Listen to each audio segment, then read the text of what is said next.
I'm Dawn Rowlands. I'm the CEO of Dentsu Africa, and I'm joined today by Marie Jamieson from Absa. Marie, you've been on the most amazing journey over the last 2 to 3 years in rebranding a 100-year-old brand, Barclays, into Absa. How did you approach this? Sure. It's it seems like so long ago now, because obviously we're full swing Absa right now. But if I cast my mind back, absolutely. It all started before I'd even joined Absa. It was then Barclays in 2016 when Barclays PLC in London announced that they were going to sell down part of their shareholding. And then they announced in 2017 a further sell down of additional shares. And that was the opportunity for Absa then to take control of its own destiny, if you like, and to create a truly African brand for ourselves. And that's where the journey really began. So in 2018, Barclays in Africa began the journey of migration into Absa. In 2018, South Africa rebranded or refreshed their brand Absa. And from that point onwards, we started the step-by-step journey of changing Barclays into Absa across the continent. And there were several things that we did in parallel. The first thing that we did is from that point onwards, everything by way of Barclays advertising, we co-branded it with Absa. So we already started to transition the brand from Barclays. Everyone then would become familiar with the fact that Barclays and Absa were connected in some way. And then in parallel with that, we created a brand campaign to familiarize people in all the countries across the continent with the Absa brand. But the thing was, at the time, we weren't yet Absa Bank in our countries, so we had to use the Absa Group. And so we created a campaign around the Absa Group and familiarizing the countries, all the countries that we were in, which was 10 outside of South Africa, with the scale and stature and all the things that would make you want to be with a group like Absa. I think another big thing that we did in parallel was all our big sponsorship properties across the continent, we started to flip into Absa. So we started then, and that was on the one hand, the campaign that was building familiarity and an understanding of the Absa brand. That's sort of like the rational, the head part of it. But then the sponsorship pieces were the affinity part of it, so the heart part of it. So we did all those things in obviously they ran in parallel, but they were sequenced. And then just before we actually converted the banks in country from Barclays into Absa, at that point, 3 months prior, we started to change all our real estate. So again, there was a journey 3 months prior to the actual, and we called it Legal Day 1. That was the day when the name legally changed to Absa. Over that prior 3-month period, customers and people in the various countries would become familiar with, this branch is now changing from Barclays into Absa. And then we had a campaign at the same time that told people in each of our individual countries, we are changing. But you had 3 months now to become familiar with that. And then obviously then it became the launch day, the big launch day. And that was all the razzmatazz and the launches. And from that day onwards, we started to go out to market as Absa Bank in all our countries.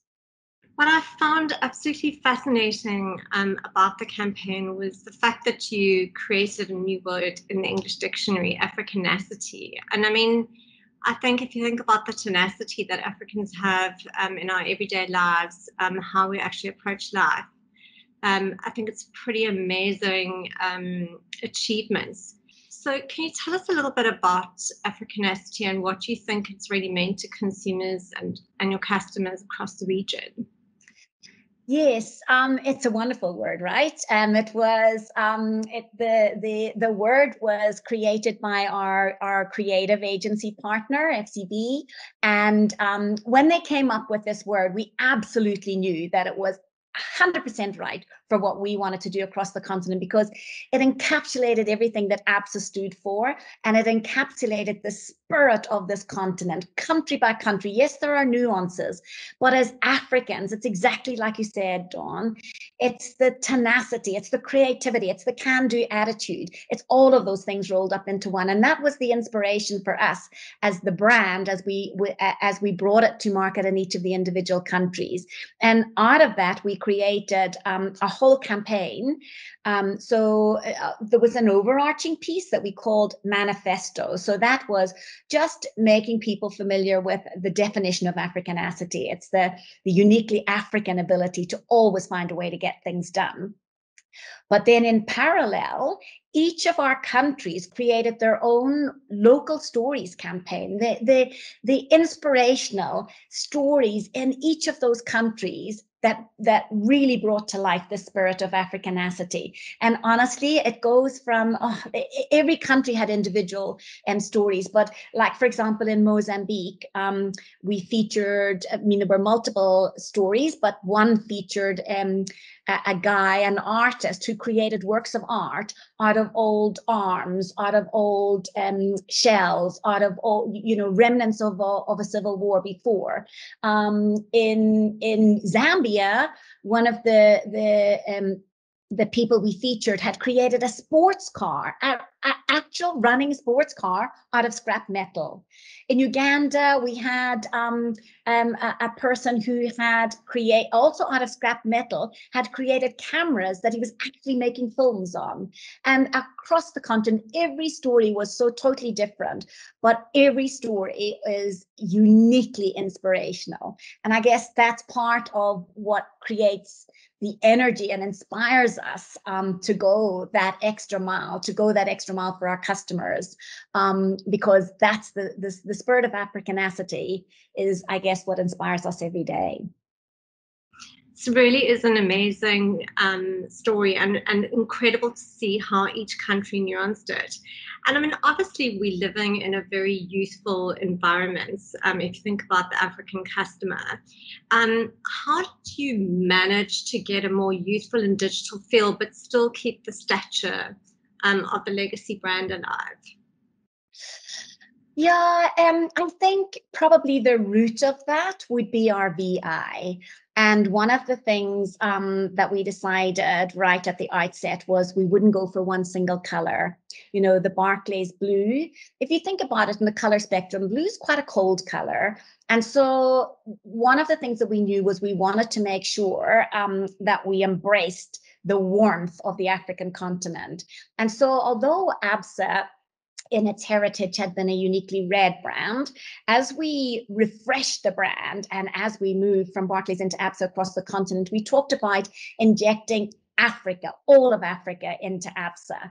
And with that, we moved from a single color palette to a spectrum of colors. So I think that also helped create that youthful feeling, that dynamism, that energy.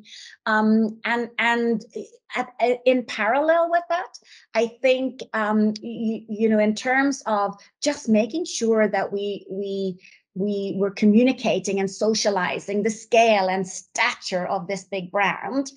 But when we showed up on the ground, we showed up, as you said, in a very youthful, a very future fit way, and with a strong leaning into digital. Obviously, the consumer of the future, and across the continent, immense inspiration each step of the way. I think, considering the relaunch and sort of a complete rebrand across so many countries, obviously, naturally, being a financial institution, you considered all of the risk. What do you think was your biggest risk as you entered into this process? I think by far the biggest risk must have been that customers would reject the new brand, that customers would have felt so attached and so loyal to brand Barclays and unfamiliar with this new brand that was coming in from scratch into the countries. the risk was that customer attrition, that the customers would leave us, and in fact even a run on the bank. And that was why I think our strategy, we called it our transition strategy, or our migration strategy, started so early on in the process. Once South Africa had refreshed the brand and we had this new brand identity, which we were all very excited about, suddenly all our countries, all our banks across the continent now wanted a piece of this.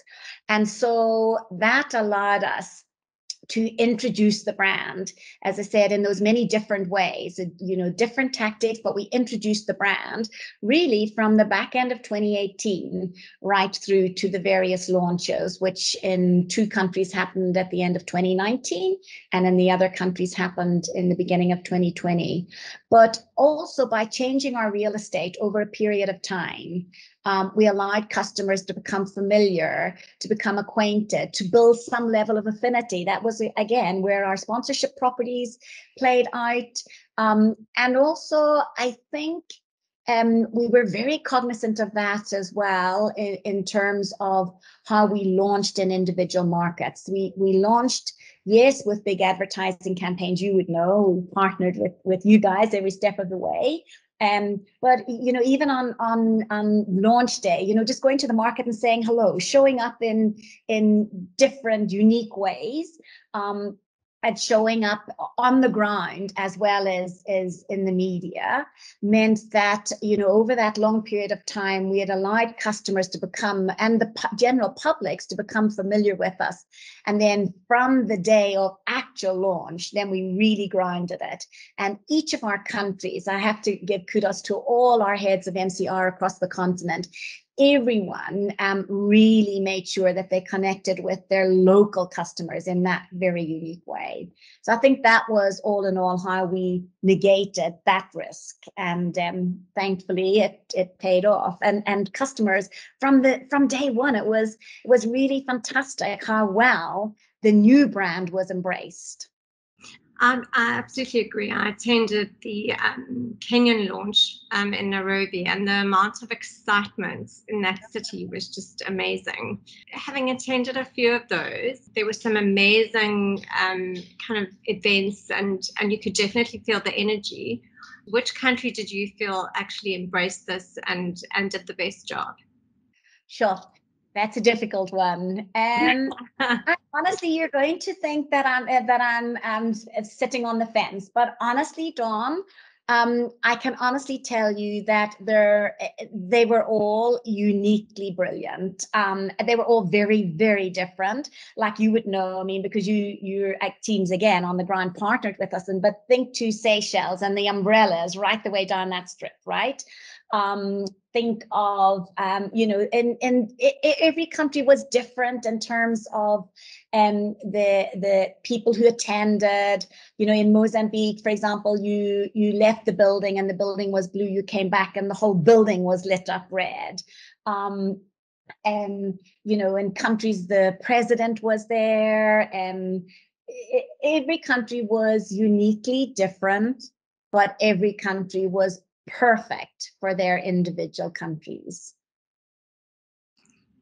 I think during this process, there were lots of exciting steps along that journey, and it was incredibly challenging because there were lots of kind of regulatory hoops to jump through, quite a few delays. What for you was the most challenging part of driving this whole process? Yeah, now you made my hair stand on end when I relived some of those. I had flashbacks to some of those moments. I think the biggest challenge was the complexity, because it wasn't just about bringing a new campaign or changing a name. It was changing every single touch point. So the complexity was obviously incredible. I think we had something like 220 projects across 10 countries. Because if you think about it, the brand and the campaigning and, the media and all of that is one component. But think about, we had to change all our cards.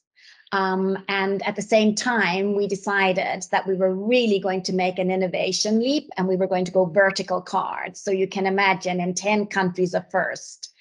And with that came all, the multitude of cards and the stationery and that in itself. But then think about the real estate, all our branches across the continent, all our corporate offices, all our ATMs, all our POS machines, all of that had to be rebranded. All our tech systems. So there was a separate project work stream, which was moving all the tech systems. But in my team brand and name change, we had to redo the branding on every single tech screen in 10 countries, you can imagine. And so it went. Forms, every piece of stationery. We went with new uniforms for all the colleagues across the continent. So you can imagine the level of complexity. And I think that has to be just managing that. And it obviously had to be managed with like military precision. Every single step of the way. And I think this is where you really have to give kudos to your team, because we had people that lived it and slept this project for like 2 years, night and day, weekends, public holidays, you name it. Because, we were at any point, we were only as strong as our weakest link. And that extends to Dawn, to our partners, our media partners like yourselves, our creative agency partners, both at the hub. You'll remember the late nights at the hub and in each individual country. The complexity of making all of that run in tandem. But I have to say, the feeling of euphoria when you land that day and everything has just slotted into place. And then the problem with that is that you think you can breathe, but in fact you can't, because actually that's just the beginning. That's just the beginning. You've changed everything, but now you need to really build into an iconic brand, part of the fabric of society in each of these individual countries. And that's the journey we're on now with both yourselves and our other agency partners. I guess that's the most challenging part, is you've created an expectation with customers. They want to see a difference. They want to experience a difference. What have been the results? What can you share with us? Well, so now we're a 1-year-old brand, right? And I have to say, we launched the final 7 countries in February 2020, and 2 minutes later COVID hit, right? So then all our plans went out the window and we had to replan everything. And here we sit 1 year later, and we have met all of our targets. We have surpassed 85% of our targets we have already surpassed. And I'm very pleased to say that across all of our countries, we are well on the way to matching the equity level that we had in Barclays, which is unheard of in such a short space of time. But of course, our sights are set way beyond that. So we're well on the journey to surpass.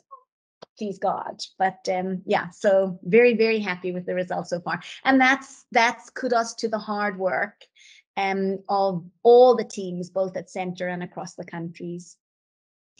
Thank you for joining us, Marie, and taking us through this journey. It really is amazing. And congratulations to you and your team for doing such an amazing job. Honestly, I know the complexity, and I do kind of feel a little bit breathless thinking about how many markets and the kind of nuanced feel that each market had to make it truly locally relevant. So really congratulations and all the very best. And I really hope that the next 2 years are hugely successful for us. Thanks, Dawn. And again, it's you couldn't have done this without a great team, both my team at Centre and my team in countries, and of course our partners like yourself. So thank you and your team for all the assistance that you've given us along the way. Pleasure.